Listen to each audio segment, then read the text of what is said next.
자, 이제 3차 시죠. 세 번째 시간이고요. 그 다음에 교재로는 2편. 경제동향 분석 및 예측. 자, 경제동향 분석 및 예측 관련해서 1장 내용이, 개방경제 하에서의 거시경제에 대한 이해. 어려워지고 있어요. 그렇죠? 개방경제 하에서의 거시경제에 대한 이해다라고 하게 되면, 개방경제, 우리가 폐쇄경제, 개방경제 이렇게 얘기하거든요. 폐쇄경제라는 부분은 국내에서만, 그 나라만 갖고서 얘기하는 거 우리가 폐쇄경제라고 얘기를 하고요. 개방경제다라고 얘기하면 해외까지 포함해서 그렇게 해서 글로벌로 가는 건 이제 개방경제다라고 얘기해요. 그래서 환율이나 이런 부분이 개입이 되게 되면 또 수출 수입이 일어났다라고 하게 되면 그건 개방경제. 그 다음에 그렇지 않고 국내 이야기만 한다면 폐쇄경제. 그렇게 이해하시면 되고요. 근데 우리 교재에서는 개방경제만 갖고 얘기를 합니다. 왜? 폐쇄경제가 이해하긴 편하지만 현실성이 없기 때문에. 이제 그 다음에 경제동향에 대한 분석 및 예측. 그래서 제 1장 쪽에 보시면 개방경제에서의 거시경제에 대한 이해, 거시경제, 그 다음 생산물 시장, 노동시장, 대부자금 시장, 외환시장. 시장을 이제 시장이 4개죠, 그렇죠? 생산물 시장, 노동시장, 대부자금 시장, 외환시장. 이렇게 각각 이제 학습을 하게 돼요. 자, 학습 개요를 살펴보게 되면 한 페이지 넘겨서. 굉장히 많은 이야기가 써 있는데 이걸 지금 읽을 건 아니에요. 제가 읽어드릴 것도 아니고 1장 쪽에서는 제가 다 읽어드렸잖아요. 근데 지금 여기서는 읽어드릴 이유가 없는 게 읽어드려도 지금 정리가 돼 있으니까 모를 거잖아. 그러니까 뒤쪽에 나와 있는 이야기들 다 여러분들이 공부하고 나면 총 정리하는 차원에서 한번 읽어보시면 오히려 그게 훨씬 더 좋죠. 제가 지금 읽어드려도 시간 낭비뿐이 안 될 거잖아요. 그렇죠? 대신에 꼭 읽으세요. 꼭. 학습 목표 마찬가지입니다. 여기서 거시경제 시장이 네 시장이다. 조금 아까 얘기했었죠. 생산물 시장, 노동시장, 대부시장, 외환시장. 그렇죠? 그럼 다음 중에서 거시경제에서 얘기하는 시장 4가지 중에서 다른 것은 아닌 것은 뭐 이러면 5개 적어놓게 되면 하나는 다른 아이잖아요. 그렇죠? 곤란할 수도 있고 아주 쉽게 나오면 그렇게도 나오니까 나머지 부분들 다 그 국민소득 순환 과정이나 이런 부분들 배울 때 이제 정확히 알아두셔야 이걸 아실 수 있는 거기 때문에 그래서 경제학 관련되는 부분은 되게 쉽기도 하지만 기본이 안 쌓여져 있으면 되게 또 어려운 얘기가 될 수도 있거든요. 자, 그 다음에 이제 그럼 본격적으로 한번 보죠. 63페이지에 매월 첫 번째 금요일 아침 8시 30분 미국의 통계 자료가 발표되는 시각에 상당히 이제 재무설계자는 신경을 곤두세우고 쳐다보고 있죠. 저 같은 경우에도 현직에 있을 때 보면은 뭐 새벽에 깨서 이런 통계 자료 보고 블룸버그나 이런 거 갖고 통계 자료 보고서 그 다음에 아침에 이제 브리핑 할 때 얘기하고 하는 경우가 되게 많았어요. 그러니까 밤잠을 거의 설치듯이 하는 게 일상화돼 있었었는데 급여가 높은 만큼 책임도 따르는 거거든요. 그게 그런 부분들이었어요. 그게 왜 그럴까요? 자, FP한테 국제 경제가 어떻게 돌아가는지는 굉장히 중요한 거거든요. 그래서 거시경제 변수와 거시경제는 FP의 재무 설계와 자산 관리에 큰 영향을 미치는 기저요인이죠. 그렇죠? 그래서 하나씩 보죠. 개방경제에서의 거시경제인데 거기에 보면 단기와 장기 나오죠. 거시경제에서의 단기와 장기. 자, 단기와 장기를 구분하는 방법은 굉장히 간단해요. 단기, 장기. 예를 들어서 내가 이번에 공장 건물 하나 신축을 했어요. 그러면 공장 건물을 신축을 했다라고 하게 되면 당분간은 공장 건물을 새로 신축할 필요가 없겠죠. 그러면 공장은 그대로 고정 비용으로 남아있는 거고요. 고정되어 있는 거고 얘는 변동하지 않아요. 고정으로 남아있는 거고 그 다음에 이제 뭐 나머지 뭐 원자재나 뭐 이런 부분들은 바뀌겠죠. 그렇죠? 그럼 단기적인 관점에서는 공장을 쳐다봐 안 쳐다봐? 공장을 쳐다보지 않고 이요인이 바뀌었을 때 생산량이 어떻게 되느냐 이렇게 따지는 게 이제 단기예요. 그러면 장기 같은 경우에는 예를 들어 장기적으로는 뭐 30년 정도 흘렀어요. 세월이. 그럼 공장 다시 져야지. 그렇죠? 그러면 얘도 변동 요인이라는 거죠. 원자재도 변동 요인이지만. 그래서 어떤 변수 자체가 변동되지 않는 요인들이 많은 거. 그거 우리가 장기라고 얘기하고요. 단기는, 변동되지 않는 게 많은 걸 단기라고 얘기하고, 다 변동되는 거, 고정 요인이 없다, 거의. 뭐 그런 걸 장기라고 얘기를 하는데, 가장 쉽게 설명을 드리면, 그래서 거시경제 분석을 할 때 우리가 기본적으로 단기를 가정을 깔아요. 특별한 요인이 없으면 단기인 거야. 그리고 특별한 요인이 있으면 장기라고 알려줘요. 우리 시험 문제에서도 별말 없으면 단기 거시경제 분석을 하고 있는 거고요. 만약에 장기를 요구하는 답안이다 그러면 장기일 경우 이렇게 던져줄 거예요. 그리고 아주 쉽게 낼 때 단기, 장기 같이 줄 거고요. 우리 교재에서 그래서 다른 걸 다 떠나서 임금. 자, 임금과 노동이라고 보게 되면 예를 들어서 임금이 올라가면 노동력도, 노동에 대한 공급도 당연히 늘어날 거잖아요. 일을 더 하려고 그러죠. 임금이 내려가면 노동도 덜 하려고 그럴 거잖아요. 그렇죠. 뭐 이런 부분들이 있는데 여기서 임금은 고정 변수로 봐요. 왜냐하면 임금 같은 경우에 고정 변수로 보는 이유 중에 하나가 뭐냐면 내가 임금 협상을 요번에 했어요. 3년짜리 임금 협상을 했단 말이에요. 연봉 협상 3년짜리 했는데 그러고 나서 물가가 만약에 올라갔어. 그렇다고 임금을 올려달라 그럴 수는 없잖아요. 그렇죠? 그 기간 될 때까지. 그렇다고 하면 임금이 내려갔어. 그렇다고 물가가 내려갔어. 그러니까 회사에서도 너 물가 내려갔으니까 임금 깎을게. 계약이 돼 있는데 그렇게 하진 않잖아. 그렇죠? 그렇기 때문에 임금은 고정 요소로 본다라는 거죠. 단기적으로 볼 때. 그러면 이렇게 되는 거죠. 명목임금, 요건 명목임금이라고 얘기를 하는 거거든요. 명목임금이 있는데 실질임금이 있고요. 물가로 해서 이렇게 공식이 이렇게 돼 있어요. 명목임금을 구하는 거는 실질임금 플러스 물가인데 자, 명목임금이 고정이 돼 있어요. 임금이 고정이 돼 있어요. 이 명목임금이 고정이 돼 있을 때 움직이는 변수는 물가거든요. 그러면 물가가 떨어지면 실질임금은 올라가는 현상이 벌어지게 되죠. 그러면 노동자들은 일을 더 하려고 그러겠지. 그죠? 임금은 똑같아도 같은 돈을 내고서 내가 더 많이 물건을 살 수 있는 환경이 되게 되면 나는 일을 더 하려고 그러겠지. 대신에 임금, 기업주 입장에서 보면 임금을 더 줘가면서 일을 시키진 않겠죠. 그렇죠? 그러면 공급은 증가하지만 수요는 떨어질 거잖아요. 그렇죠? 반대의 경우도 있겠죠. 그죠? 그러면 장기적으로 봤을 때는 임금과 명목임금과 그 다음에 노동에 대한 이야기를 할 수 있겠지만 단기적으로 봤을 때는 대부분의 경우는 물가와 임금과 노동에 대한 얘기를 하겠죠. 그렇죠? 그래서 이런 형태로 이제 보는 시각이 달라진다라는 거예요. 단기와 장기가. 그래서 기본적으로 분석할 땐 단기를 깔고 분석을 한다라는 거죠. 자, 그래서 보면 밑에서 두 번째 줄에 거시경제에서 단기와 장기란 단순한 물리적인 시간 구분이 아니라 가격의 신축성, 생산 요소의 가변성.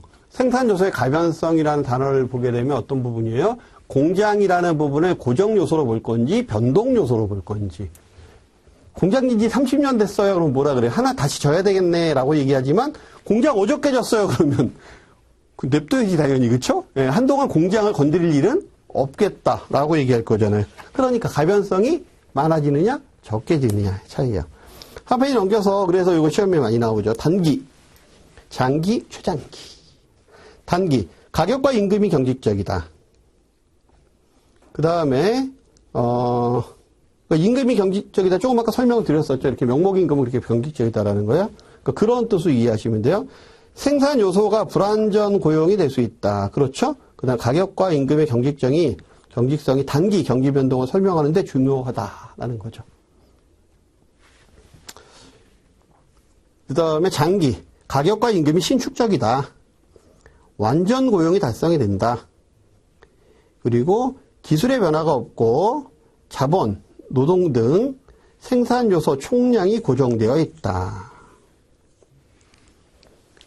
최장기, 기술 발전이 가능하고 자본, 노동 등 생산 요소 총량이 가변적이다.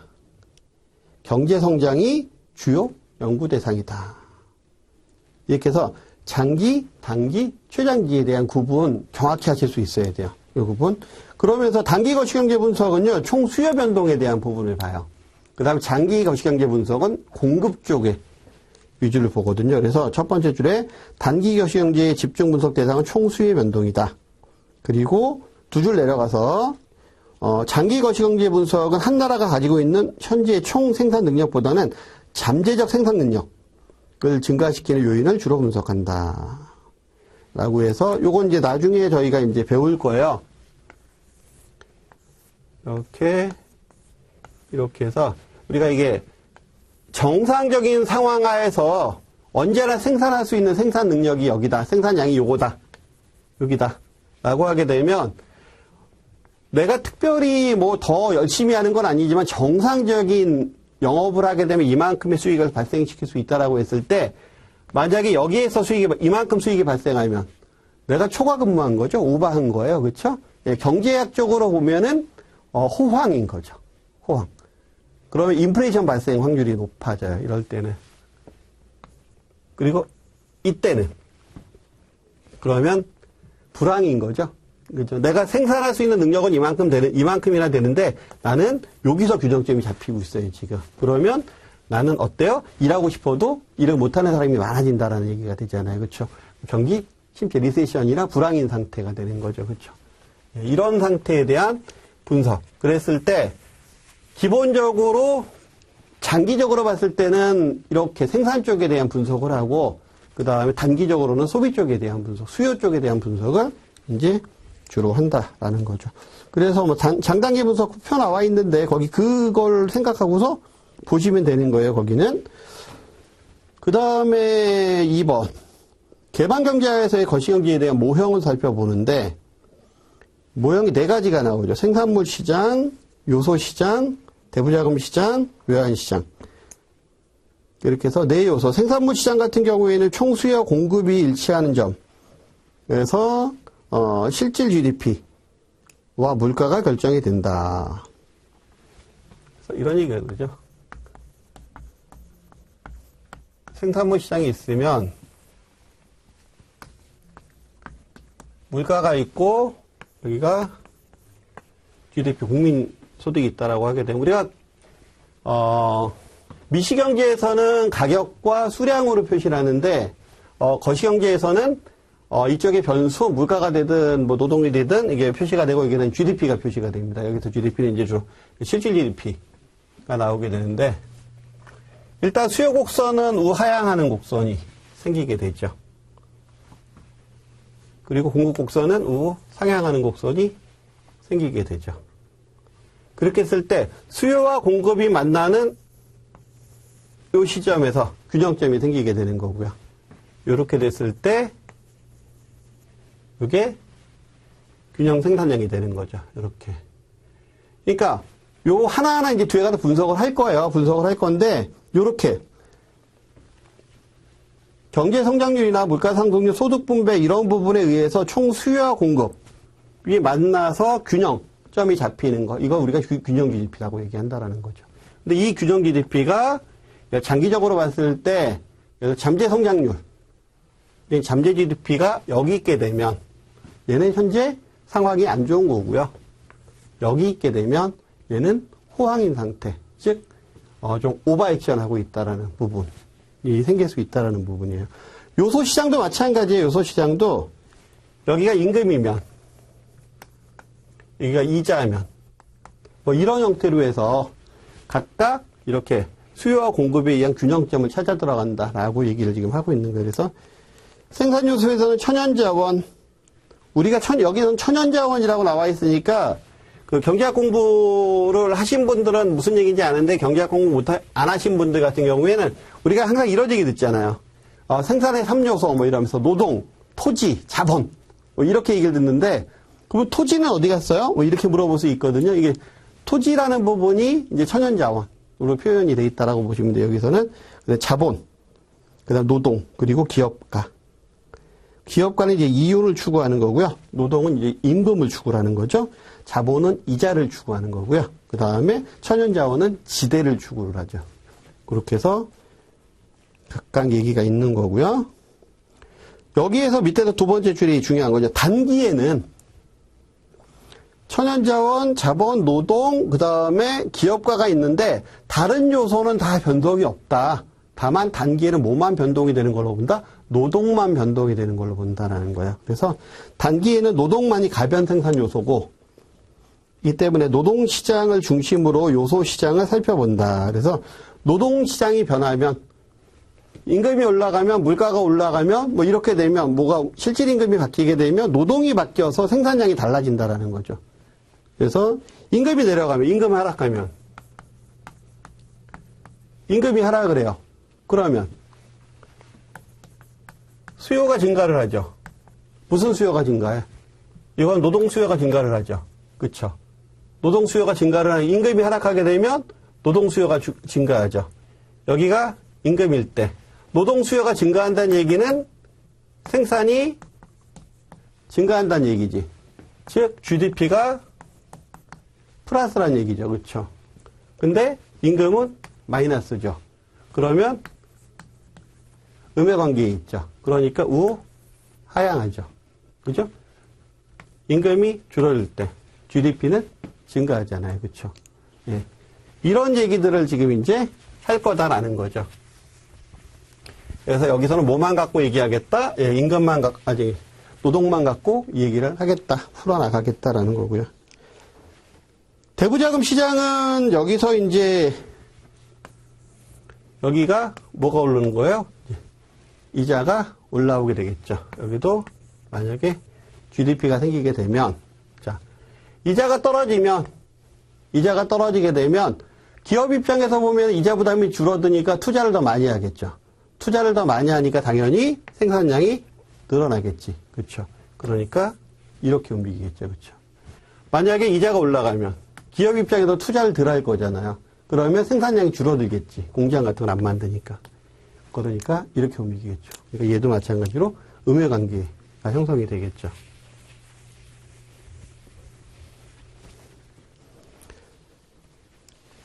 그래서 이자율과 대부자금에 대한 거래량에 대한 결정, 대부자금 시장에서는, 그리고 외환시장, 균형 외환과 외환 거래량에 대한 결정, 이런 부분들이 이제 각각의 시장에서 움직인다라는 거죠. 그러면서 이제 수요 시장이 있고 공급 시장이 있을 거고.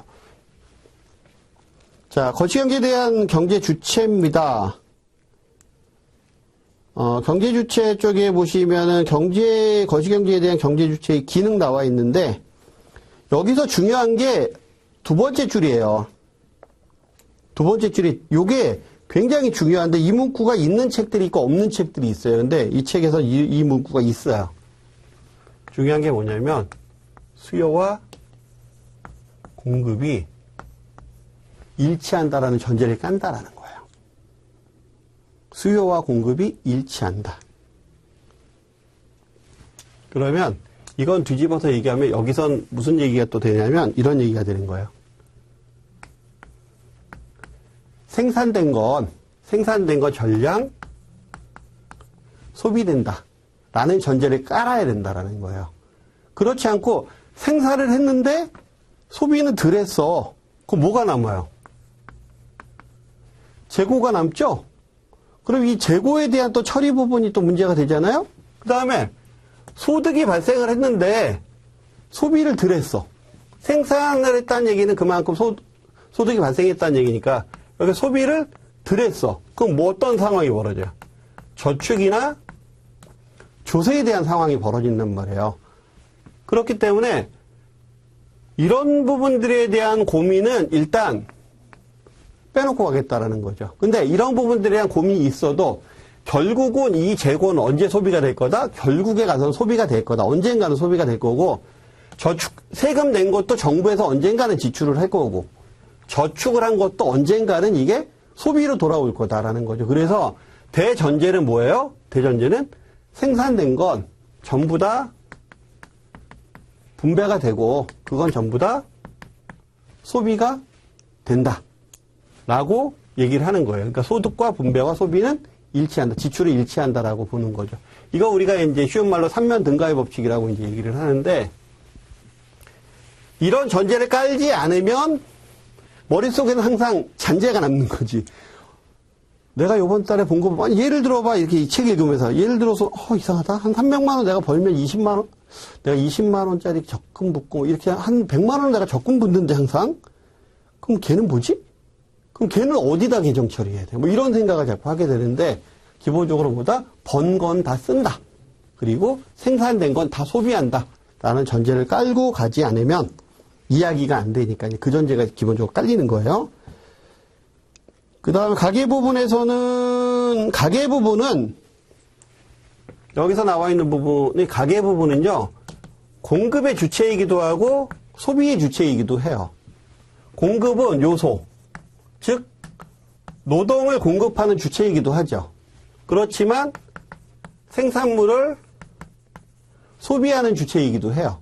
그러니까 이런 부분들에 대한 얘기가 나와 있는 거예요. 이런 부분들에 대한 얘기가. 그래서 기업 같은 경우에는 요소에 대한 요소에 대한 그 수요죠. 그렇죠? 예, 노동을 수요하지만 생산물은 공급하잖아요. 그렇죠? 정부 부분 같은 경우에 조세에 대한 수입을 하지만 또 소비에 대한 부분도 있고 정부에서도 물건 만들어서 공급도 하기도 해요. 그러니까 그런 부분들. 해외 부분은 수출과 수입이 일어나잖아요. 그렇죠? 중앙은행은 통화량과 이자율을 조정하라고. 이런 부분들이 이제 각각의 경제 주체가 각각의 기능이 있다라는 것들을 얘기하고 있는 거예요. 시험에 자주 나옵니다. 이거. 네 가지, 세 가지, 한 가지 이렇게 돼 있잖아요. 지금. 그렇죠? 근데 크게 바라보면 가게 같은 경우에는 돈 벌어서, 그러니까 공급해서, 그러니까 노동력 공급해서 돈 벌고 그 돈으로 소비하고 일부 세금 내고 일부 저축하고 그 얘기 적어놓고 있는 거잖아요. 그렇죠? 그렇게 이해하시면 나머지 부분들 다 이해하실 수 있을 거니까. 그 다음에 이제 다음 거 보죠. 자, 명시적으로 장기라는 언급이 없으면 그래서 단기로 가정한다. 2-3입니다. 경제지표 과정. 이제 우리가 이제 뒤에서 볼 내용들을 다 이 전제를 깔고 가겠다라는 거죠. 그러므로 물가 변동은 언급하지 않는 한 물가 변동은 없고 모든 변수는 실제 변수다. 뭐 이렇게 전제 깔겠다는 거예요. 그 다음 나번은 변수 바뀌면 바뀐 거 고려하겠다라는 거고요. 언급 없으면 언급되지 않는다고 가정한다. 없다고 가정한다라는 거고요. 단기에 실물과 화폐 교환비로 1대1이다. 그리고 실물 흐름과 반대 방향으로 동액의 화폐 흐름이 있다.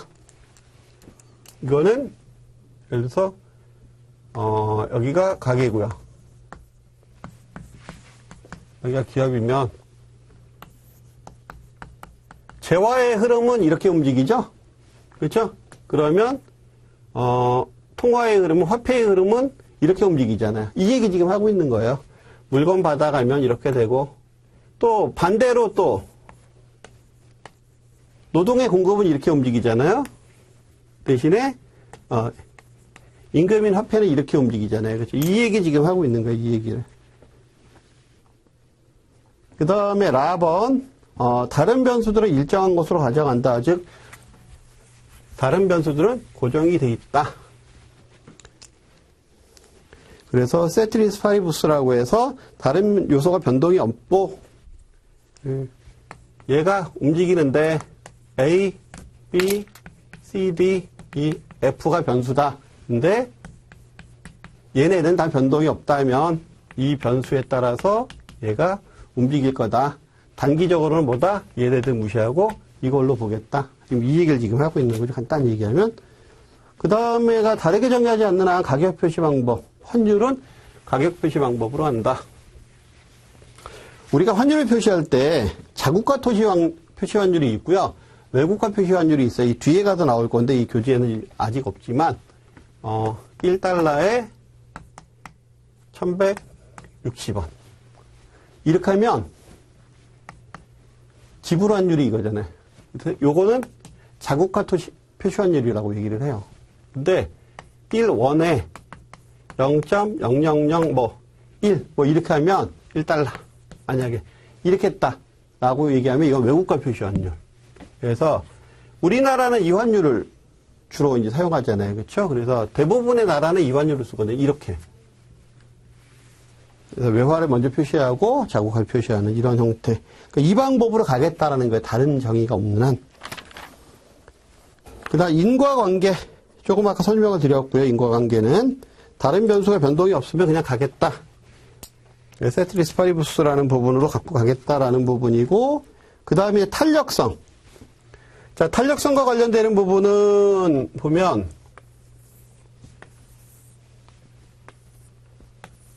이렇게 움직였을 때,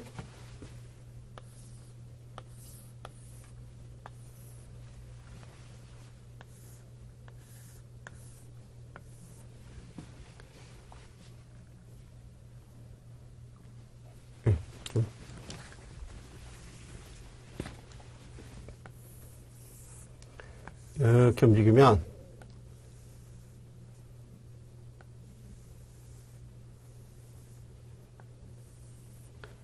그래서 여기가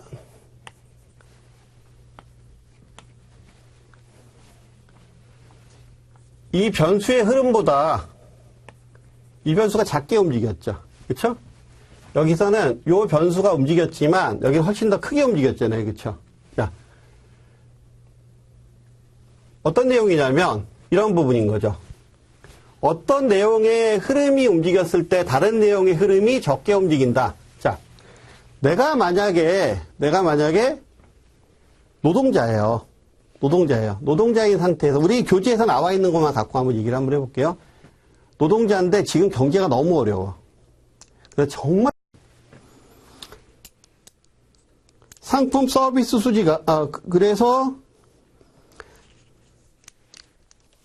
즉 상품 서비스 수지 이꼬르 요거는 이제 요걸 뭐라고 얘기한다? 상품 서비스 수지라고 얘기한다 라는 부분이고요. 상품 서비스 수지 이꼬르 국내 총저축 마이너스 국내 투자가 된다.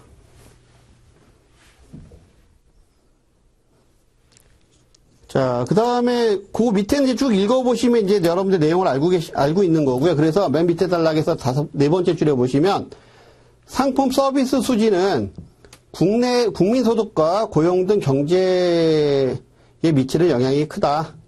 그죠? 당연히 수출이 늘어나건 또는 수입이 늘어나면 당연히 다를 거잖아요. 그렇죠? 그래서 상품 서비스 수지가 흑자인 경우, 즉 수출을 많이 한 경우에는 국내 생산이 증가하고, 그죠? 그 다음 국민 소득과 고용이 증가한다. 그리고 외채 상환하고 유입된 자금으로 외채를 상환하거나 해외 투자하거나 이렇게 쓸 수 있다라는 거죠. 그리고 적자인 경우에는 반대의 경우가 일어나겠죠. 그래서 적자인 경우에는 국내 생산과 고용이 감소하고 외채가 증가하거나 해외 투자 또는 중앙은행의 준비 자산이 감소할 수 있다. 이렇게 되어 있고요. 자, 이처럼 나라의 경제에 큰 영향을 미치는 상품 서비스 수지의 흑자 원인 도식으로 살펴보면 이렇게 된다라는 건데,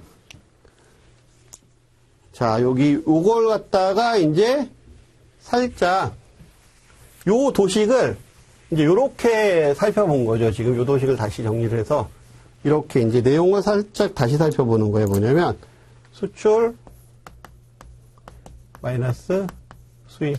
이걸 상품, 서비스, 수지라고 보면 저축 마이너스 국내 투자. 이렇게 되면 이거 민간순 저축이 되겠죠. 민간에서 저축하고 투자한 거니까 민간순 저축. 민간 순저축. 그 다음에 플러스 조세 마이너스 재정 지출. 이건 재정 수지가 되겠죠. 그죠? 이렇게 된다라는 거죠. 그렇게 해서 이런 공식이 형성이 된다. 위식에서 상품 서비스 수지는 민간 순저축과 재정 수지의 합과 같다. 그래서 요거는 합과 같다.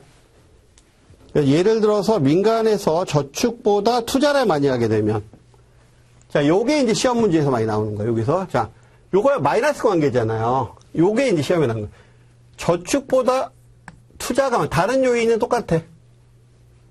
저축보다 투자가 많다면 마이너스죠. 그러니까 적자가 나올 거다라는 거죠. 상품 서비스 수지. 여긴 당연히 마이너스가 나오겠지. 근데 투자가 변동 없는데 저축이 더 많다면 여긴 당연히 플러스 요인이 나오겠죠. 이것도 마찬가지잖아요. 그렇죠? 그 얘기를 지금 밑에서 하고 있는 거예요. 시험에서 이게 잘 나와요. 이 공식을 기억하고 있어야 돼요.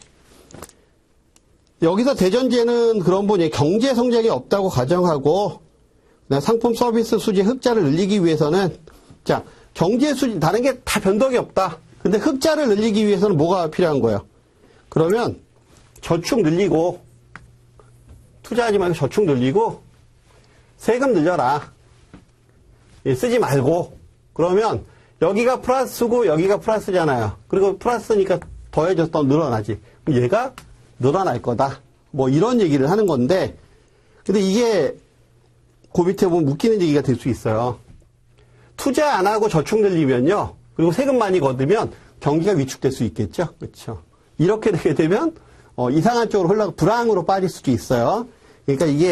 그러니까 항상 세트리스파레무스라고 하는 얘기는 일정 수준을 잡아놓고 간다는 얘기는 하나하나의 분석을 할 때 써먹는 거지 이게 답이 될 수는 없다라는 거예요. 그래서 경기 침체를 불러올 수 있는 요인이 될 수도 있다라는 거고요. 그래서 거기 보시면 밑에 국민소득 이꼬르 가계소비 플러스 국내투자 플러스 재정지출 플러스 순수출. 그래서 국민소득은 가계소비, 국내투자, 재정지출, 순수출 이렇게 도출이 될 수도 있고요. 그래서 바로 밑에 그러므로 상품 서비스 수지 이꼬르 국내 총생산 마이너스 국내 총지출. 생산해서 지출한 거 빼고 나면 나머지는 수출한 거잖아요. 당연히. 그렇죠? 왜? 다 소비를 한다라고 보는 거기 때문에 국내에서 쓰든 해외에서 쓰든. 그래서 상품 서비스 수지가 흑자가 되려면 국내 저축에서 국내 투자를 뺀 거. 즉 얘에서 얘를 뺀 거. 그러면 그게 플러스면 흑자다라는 거죠. 그래서 국내 저축이 국내 투자보다 크거나 국내 총생산이 국내 총지출보다 크면 상품 서비스 수지는 플러스가 된다. 이게 시험 문제에서 자주 나오는 거예요. 이 부분은. 조금은 헷갈리시죠. 그렇죠? 예, 조금은 헷갈리시죠. 이게 쉽지 않은 거예요. 이게 처음 접하시는 분은 소득 흐름으로 얘기하다가 갑자기 지출 흐름으로 얘기하고 순수출은 왜 나오는 거야? 뭐 이렇게 할 수도 있는데 이 부분은 다시 한번 이 동영상 가기가 좋은 점은 뭐예요? 다시 볼 수 있다라는 거죠. 제가 어렵게 설명은 안 드렸어요. 최대한 풀어서 설명드렸으니까 해당되는 내용 다시 한번 잘 살펴보셔서 여기서 한 문제 나온다고 생각하시고 살펴보세요. 자, 이번 시간 여기까지 마치고요. 다음 시간서부터는 이제 개별 시장에 대한 내용을 살펴보도록 하겠습니다. 수고하셨습니다.